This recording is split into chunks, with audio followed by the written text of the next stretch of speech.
అసలు రథసప్తమి అంటే ఏంటి? దీన్ని ఎందుకు చలికాలంలోనే జరుపుకుంటారు? ఈ విషయాన్ని పూర్తిగా తెలుసుకుందాం, వినేయండి. మన పూర్వీకుల నమ్మకం ప్రకారం చలికాలంలో సూర్యదేవుడు పగటిపూట గుర్రాల మీద, రాత్రిపూట తాబేలు మీద సవారీ చేస్తాడట.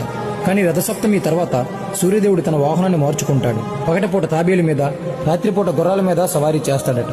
అందుకే చలికాలంలో పగలు త్వరగా ముగిస్తాయి, రాత్రులు నెమ్మదిగా సాగుతాయి. అదేవిధంగా ఎండాకాలంలో పగలు నెమ్మదిగా, రాత్రులు వేగంగా గడుస్తాయని మన పెద్దలు చెబుతుంటారు. ఇప్పుడు ఇదే విషయాన్ని మన శాస్త్రాలతో జోడించి చూద్దాం. ఒకప్పుడు లోకం మొత్తం చీకటితో నిండిపోయిందంట. పగలు రాత్రి అనే తేడా లేకుండా ప్రకృతి గందరగోళంగా మారింది. అప్పుడు దేవతలందరూ కలిసి లోకానికి వెలుగునిచ్చే శక్తి ఎవరు అని ఆలోచించారు. అప్పుడే ఆకాశంలో సూర్య భగవానుడు తన మహారథంపై అవతరించాడు. ఆ రథానికి 7 గుర్రాలు, ఒక చక్రం, అరుణుడు సారథిగా ఉన్నాడు. ఆ 7 గుర్రాలు అంటే సోమ, మంగళ, బుధ, గురు, శుక్ర, శని, ఆదిత్య అంటే 7 రోజుల సూచన.